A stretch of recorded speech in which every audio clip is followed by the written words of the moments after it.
Olá, boa noite. Seja bem-vindo ao Informativo TVU. Estamos em transmissão simultânea pelo canal no YouTube TV Universitária de Uberlândia por meio do QR Code que aparece na sua tela. Acompanhe também os destaques do Informativo pelo Instagram, o @tvu.uberlândia. Hoje é sexta-feira, dia 20 de junho de 2025 e você confere nesta edição. 25º final de semana do ano chega com diversas atrações na nossa agenda cultural com Edinho Borges. E ainda, encerramos hoje nossa série de 4 reportagens sobre a COP30. E hoje, nossa entrevista sobre a economia solidária. Isso e muito mais, você confere agora.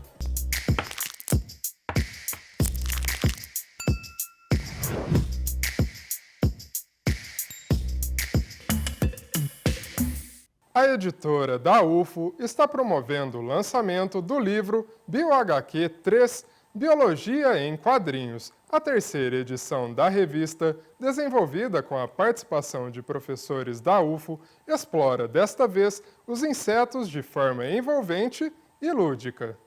O terceiro volume da série BioHQ, Biologia em Quadrinhos, reúne 11 histórias em quadrinhos que desvendam os segredos da entomologia de forma criativa e lúdica através dos desenhos. O quadrinho ele é uma linguagem que pode ser utilizada para diversos temas. No caso aqui, a gente está trabalhando com as pesquisas na área de biologia. Então, a gente tem o curso de artes visuais, que tem essa questão artística, né, de transformar uma história em imagem e texto. Temos a parte da biologia, que vai trazer, né, todas as informações científicas, e a gente tem o cuidado com a precisão em trabalhar essas informações de forma correta para o leitor. E a gente também tem o curso de letras da Unifesp, com a professora Rosângela, que também colabora em fazer a correção, em entender essa parte textual do nosso livro. O objetivo é popularizar a ciência e despertar o interesse do público e aborda uma variedade de temas, como controle biológico, polinização, insetos na alimentação, entre outros. O quadrinho ele foi ganhando tamanha autonomia que ele lida com diversos temas. Então, não é mais coisa de criança. Deixou de ser coisa de criança faz tempo e nem está mais na banca de gibi, né? Você vai numa livraria.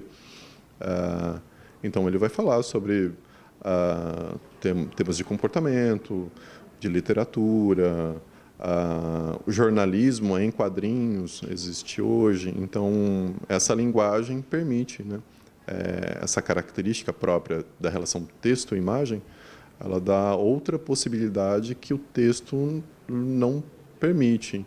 Então, o interessante, né, de trabalhar com o BioHQ que a gente consegue ampliar uma linguagem que antes estava no artigo científico, né, e a gente consegue popularizar a partir do quadrinho para um público mais amplo. Mais do que desenhos, o livro é uma obra para estudantes da educação básica, professores de biologia como recurso didático e também para estudantes do curso de artes da UFO, que tem nos quadrinhos uma vitrine do trabalho. Para os estudantes da área é sempre positivo porque eles podem participar, né, de uma etapa profissional do que é fazer um quadrinho do início ao fim, né, do desenho, da ideia que eles têm, do desenho até a hora que chega na mão do leitor que está publicado.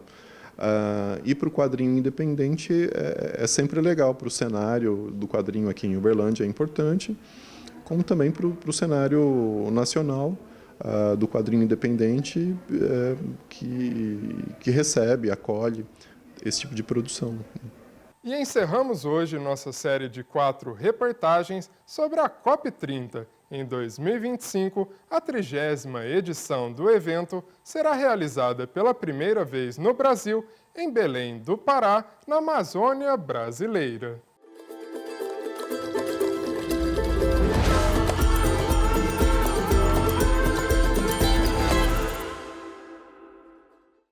Se você tem intenção de ir à COP30 em Belém, já deu uma olhada na hospedagem? Quem deixar para resolver isso mais próximo ao evento, corre o risco de não encontrar lugar para ficar. Quando ficou decidido que Belém seria a sede da COP30, havia aqui na cidade cerca de 18 mil leitos. Hoje esse número já dobrou, são 36 mil. Mas essa quantidade ainda está bem abaixo da projeção de público para a COP30. A expectativa é que mais de 50 mil pessoas queiram participar. O Airbnb, por exemplo, já ultrapassou entre o ano passado e esse ano 54% da oferta que ele dispunha. E outras alternativas como hospedagem em navios, só a hospedagem em navios serão 6 mil leitos. Hospedagem em escolas que estão sendo reformadas, hospedagens em prédios religiosos, hospedagem em áreas naturais que estão sendo preparadas para isso. Não adianta, por exemplo, começar a fazer construção de hotel de massa para depois da COP esses hotéis ficarem vazios, um elefante branco. O senhor acredita que vai se atingir os 50 mil necessários? Não será atingido, com toda certeza. A lei da oferta e da procura é clara. Muita gente procurando hospedagem em Belém durante a COP fez os preços explodirem. Nos sites de busca de hotéis e casas para alugar, a gente encontra locais cobrando a diária por 173 mil, 192 mil e até 202 mil reais para ficar apenas um dia. Locais muito simples cobram entre 1.000 e 2.000 reais a diária. Você tem hotéis em Belém que eles não aceitam reserva. Você tem que entrar numa fila de espera, tem um valor fechado para os 11 dias da COP, não aceita diária, 1, 2, 3 diárias, tem que ser o valor das 11 diárias e o valor fechado. Então é uma situação realmente crítica. Alguns países já manifestaram preocupação com a alta fora do normal dos preços em Belém. A Embaixada da Noruega no Brasil, por exemplo, soltou uma nota em que diz que há um risco real de que muitos países e representantes da sociedade civil não consigam arcar com os custos de participação no evento. Para líderes, chefes de Estado e representantes das 190 nações que vão participar da Conferência Climática, uma opção é a Vila COP30, que está em construção ao lado do parque que vai sediar o evento. Serão 5 blocos com 405 suítes. Depois da COP, o espaço será um centro administrativo do governo do Pará, para abrigar secretarias que hoje estão em prédios alugados. Mas quem não é autoridade tem que torcer para surgirem hospedagens alternativas, como as do Valmiro. A família está disponibilizando 3 imóveis para aluguel na COP30, com o objetivo de colaborar com a recepção dos que vão participar desse evento. Há também aqueles que usam, digamos assim, a criatividade para transformar um motel em hotel.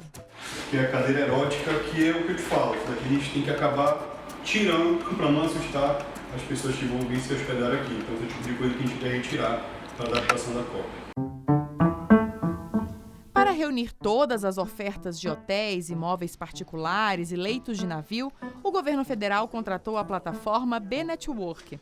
A ferramenta vai permitir que os interessados consultem as opções, comparem preços e façam a reserva. A empresa está fazendo o levantamento das hospedagens e ainda não informou a data de início do serviço. E além da questão hoteleira, outra área que exige atenção para o evento é a segurança.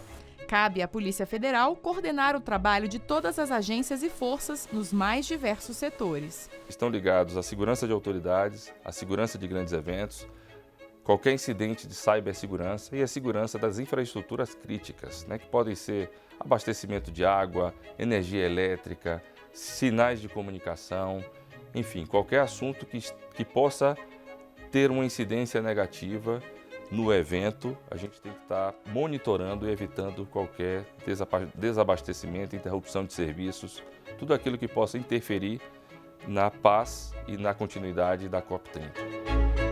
Já o governo do Pará investiu principalmente nos equipamentos usados pelas forças de segurança e nos cursos de formação. Tem ocorrido cada vez mais capacitações envolvendo coisas voltadas diretamente ao atendimento da população externa que vai circular no Pará, como cursos de línguas, cursos voltados ao atendimento ao turista e a pessoas do ambiente internacional, além de uma constante integração entre as forças e um aumento progressivo dos investimentos materiais e pessoais nos órgãos de segurança.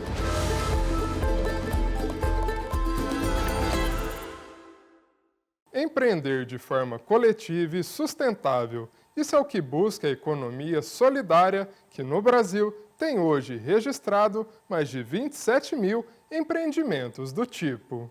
A Miscelânea sempre busca tirar novas ideias do papel. Ela costura, faz crochê e também cria produtos de limpeza caseiros de forma artesanal, que vende em exposições e feiras de economia solidária. Os produtos que eu trouxe hoje para vocês foi o desinfetante, né, com várias essências. Trouxe o sabão em barra, um produto tira-manchas, né, que é biodegradável. E outro produto foi o amaciante, e com inovação, o amaciante sem cheiro e sem cor. Assim como a Miscelânea, muitas mulheres têm buscado na economia solidária a oportunidade para apresentar ideias inovadoras, mudar de vida e ter mais autonomia. É muito mais do que só a renda. A gente precisa delas saberem que elas são sujeitos da história delas, que elas fazem, elas que comandam a vida delas. E isso é muito importante para a gente. A autonomia econômica, social e política das mulheres. É para isso que a gente acha que o coletivo serve. Reunir pessoas com o propósito de pensar a economia de forma coletiva e sugerir políticas públicas sobre o tema foi um dos objetivos da Conferência Distrital de Economia Solidária realizada no final de maio. O evento é preparatório para a Conferência Nacional, que será realizada em Brasília no mês de agosto. Os processos de conferência, o processo no campo da política pública, o espaço de participação social, de participação popular, que reúne diferentes segmentos que pautam e que vivenciam as práticas e iniciativas de economia solidária no Brasil. Essas etapas elas vão debatendo a economia solidária no seu território como um projeto de desenvolvimento econômico que inclui diferentes segmentos produtivos de forma associativa, como artesanato, promove o artesanato, a agricultura familiar, a reciclagem, a confecção, a atividade produtiva a partir dos serviços, de modo que os trabalhadores e trabalhadoras se organizam de forma associativa e autogestionária. Dando continuidade ao assunto, nossa entrevista de hoje é sobre a economia solidária. E para falarmos sobre o tema, recebemos no estúdio Cristiane Betanho, que é coordenadora do curso de Administração Pública da UFO. Cristiane, seja muito bem-vinda aqui no Informativo. Muito obrigada. A gente que agradece sua presença. Para a gente iniciar nossa entrevista, né? A gente conferiu ali na reportagem, né, informações sobre a economia solidária. Eu queria te perguntar o contexto aqui em Minas, né? Como que funciona, o que é para quem não conhece. Foi ótimo ver essa entrevista, porque ela fala inclusive dessa etapa da conferência do Distrito Federal, e nós tivemos aqui no estado de Minas Gerais a conferência em abril, em meados de abril a gente teve também a nossa etapa aqui. Quando nós pensamos na economia popular e solidária, ela é um conjunto de políticas públicas e um movimento social, né? Porque assim nós temos pessoas que estão ligadas a isso e um movimento que visa a discutir com a sociedade outras bases para uma economia que não seja baseada na exploração de um ser humano por outro, na exploração dos recursos naturais, né, e com problemas, né, com devolutivas muito ruins para o meio ambiente, mas uma ideia de uma economia que possa ser baseada em justiça, em distribuição de renda, em inclusão social, uma economia que seja realmente para todas e todos. Perfeito, professor. E como que ela funciona na prática para quem mais precisa?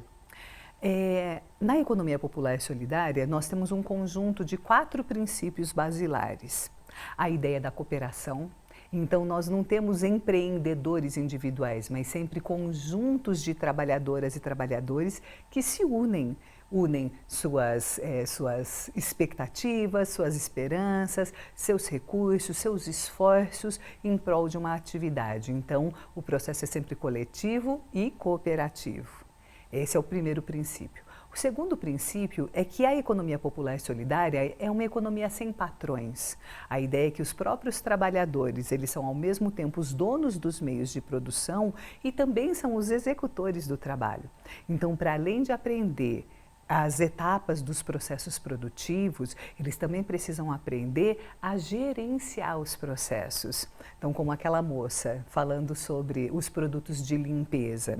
Ao mesmo tempo que ela aprendeu a fazer os produtos de limpeza, ela também vai fazer formações, ou fez, sobre a questão da embalagem, a rotulagem, a precificação, o processo do custeio, o entrar em contato com os consumidores, então os processos de aproximação com os mercados e assim por diante. Porque esse grupo de trabalhadores executa as tarefas, mas também planeja. Eles planejam e executam as tarefas. Esse coletivo precisa, portanto, aprender também tarefas de gestão. Para além disso, nós estamos falando em solidariedade, porque a ideia, e a ideia basilar na economia popular solidária é que os trabalhadores se reconheçam, trabalhadores enquanto produtores e trabalhadores enquanto consumidores. A base é a solidariedade de classe. Mas a economia popular solidária, ela é fortemente baseada na ideia de que a gente precisa gerar renda e distribuir melhor essa renda. Então, o quarto princípio é o princípio econômico, mas o fazer dinheiro, o conseguir movimentação econômica, conseguir retornos positivos, gerar valor em sociedade e um valor que seja dividido melhor na sociedade, que a gente tenha uma melhor divisão de valor em sociedade. Excelente, professora. Aproveitando que você mencionou esse exemplo que a gente viu lá na reportagem, quando a gente fala de oportunidades, quais são elas aqui no estado e especificamente aqui em Uberlândia? Nós temos aqui, a partir da Universidade Federal de Uberlândia, um projeto de extensão desde 2015 que se chama Feirinha Solidária da UFO. Esse projeto da Feirinha Solidária da UFO, ele é um projeto da Faculdade de Gestão e Negócios, do curso de Administração Pública, do Programa de Pós-Graduação em Gestão Organizacional e parceiros dentro da universidade de outros cursos.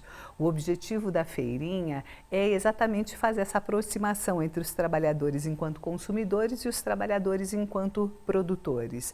Ao mesmo tempo, nós temos formação para esses dois grupos, para que os trabalhadores e trabalhadoras produtores aprendam práticas boas práticas de manipulação de alimentos, as técnicas de comercialização, precificação, custeio, marketing e assim por diante, e ao mesmo tempo que os consumidores se alinhem a essas temáticas da justiça social, da soberania e segurança alimentar e nutricional, a questão da distribuição de renda, a participação social, que é uma pedra de toque, as conferências também falam sobre isso.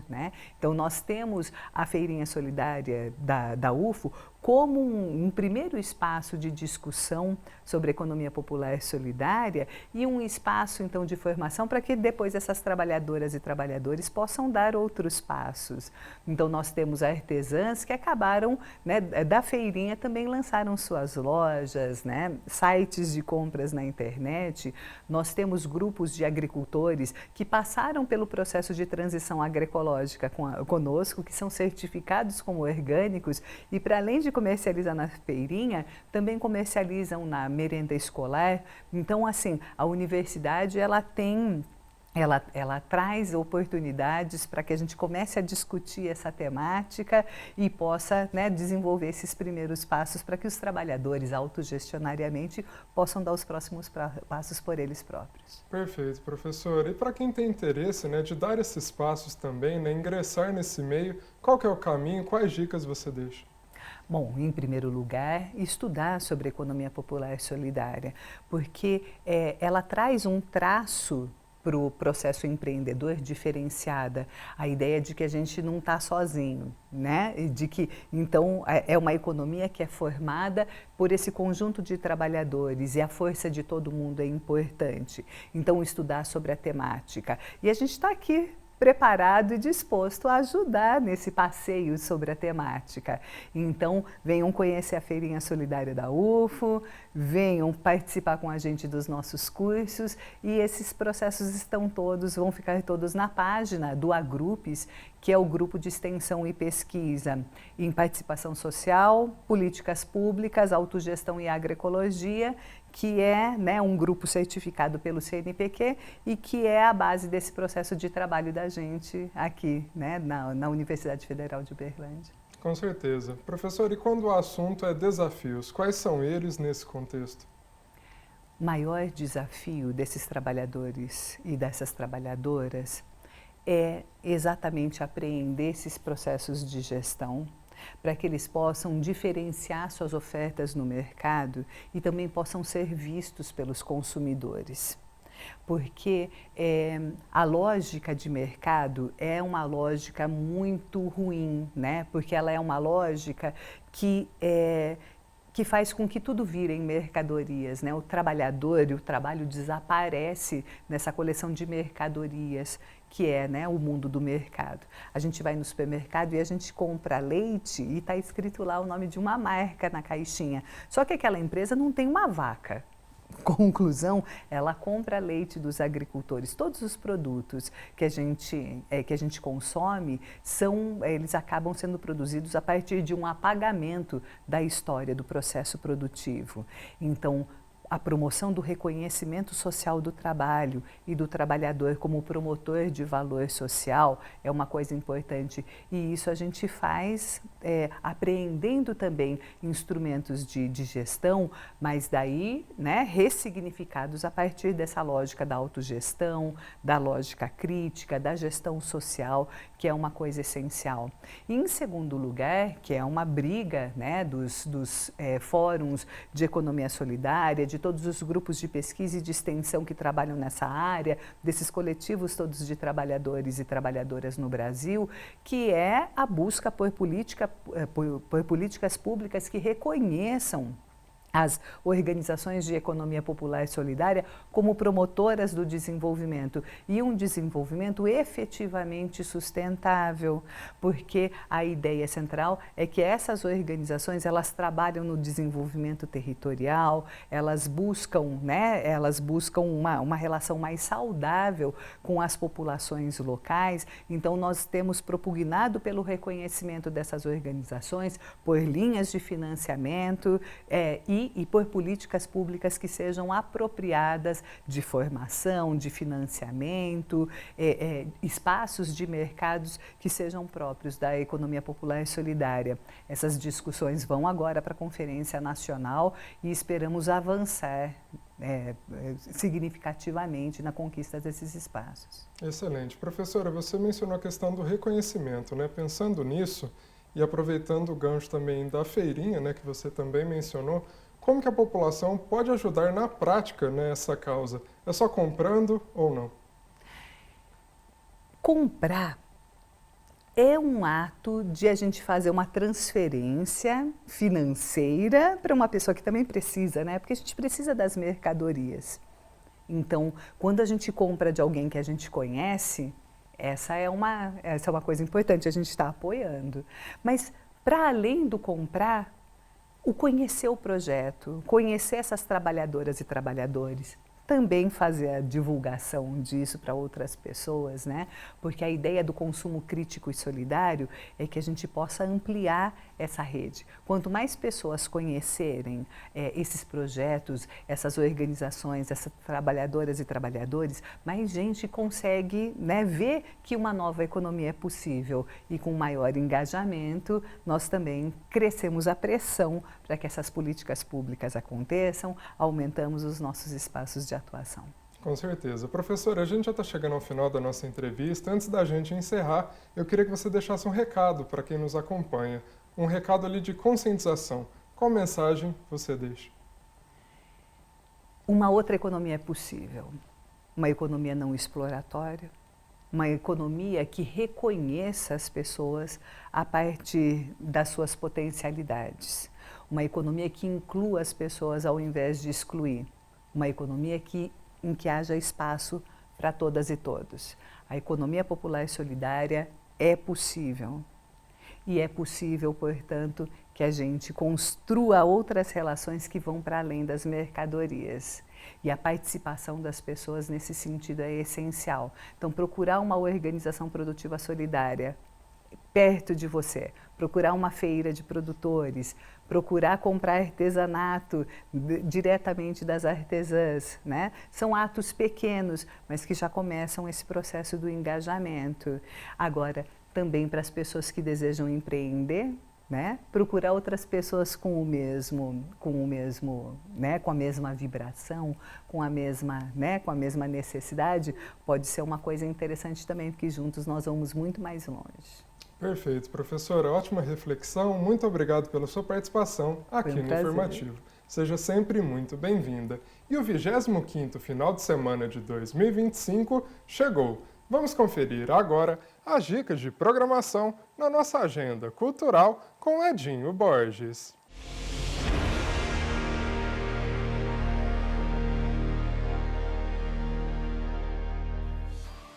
Olá, tudo bem? Eu sou Edinho Borges e essa é a sua agenda cultural com dicas para o seu final de semana prolongado. Uma vez que ontem foi feriado de Corpus Christi, muita gente aproveitou para emendar aí esses 4 dias. Então vamos às dicas. A gente começa com as estreias nas telonas. Sim, filmes que estão em cartaz desde ontem, quinta-feira. Hélio é mais uma animação dos estúdios Disney. Hélio é um menino de 11 anos, extremamente sonhador, artístico e criativo. Sua dificuldade em se encaixar o torna um garoto solitário, mas muito imaginativo. Sua fascinação pelo espaço e obsessão por aliens e vida fora da Terra acabam o levando por engano para o Comuniverso, um reino onde opera uma organização interplanetária que abriga representantes de múltiplas e diferentes galáxias. A aventura dos sonhos de Hélio começa e rapidamente ele é confundido pelas criaturas como o embaixador e líder da Terra. A partir daí, o menino precisa superar confusões, crises intergalácticas, formar laços com vidas alienígenas e descobrir quem realmente ele é e qual o seu verdadeiro destino. Eca! Não! Meu nome é Hélio. Essa animação promete ser muito divertida. Hélio! Agora vamos de suspense e um pouquinho de terror, né? Extermínio, a Evolução. Já se passaram 3 décadas desde que o vírus da raiva escapou do laboratório de pesquisas médicas e contaminou grande parte da humanidade, transformando-os em zumbis apavorantes. Em Extermínio, a Evolução, acompanhamos as estratégias de sobrevivência de um grupo que, isolados numa ilha, encontraram um jeito de viver entre as criaturas. Amparados por um muro e conectados com os territórios contaminados por uma estrada altamente protegida, alguns cidadãos do grupo precisam sair numa missão. Eles descobrem mutações que parecem ter acometido não só os infectados, mas também os sobreviventes que ficaram. Falamos de Extermínio, a Evolução.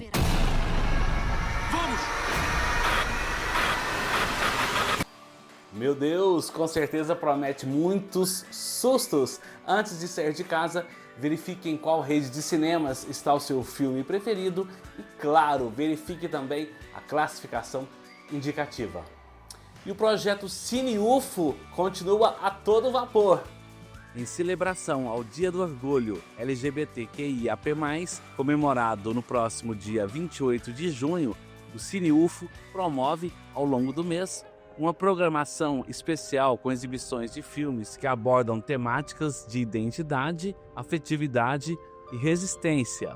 As sessões acontecem não apenas no campus Santa Mônica, em Uberlândia, mas também em outras unidades da UFO, reforçando assim o compromisso do projeto Cine UFO itinerante.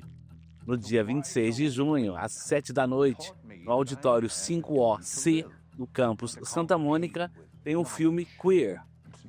Em 1950, William Lee, um expatriado americano na cidade do México, passa os dias quase que exclusivamente sozinho, exceto por alguns contatos com outros membros da pequena comunidade americana, até o seu encontro com Eugene. A produção é de 2024 e promete muitas emoções. O filme conta com Daniel Craig, que por muitos anos interpretou o agente 007. E para saber mais sobre a programação, inclusive nos outros campi, basta acessar o @CineUFO.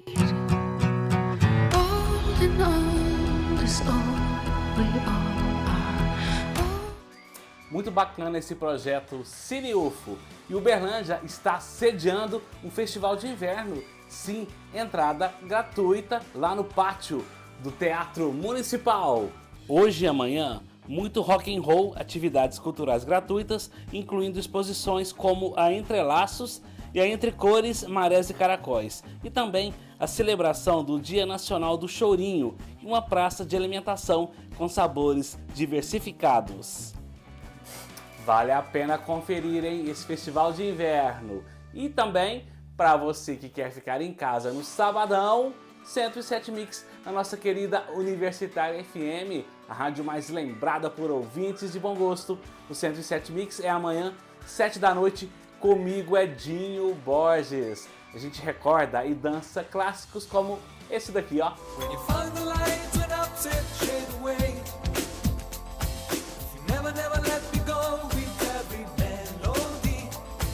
Valeu demais, convite feito, 107 Mix amanhã, 7 da noite em 107,5 ou rtu.org.br, comigo Edinho Borges. Eu deixo aquele abraço, bom final de semana, inclusive se for prolongado para você aí, só as melhores vibrações. Até a próxima, tchau, tchau.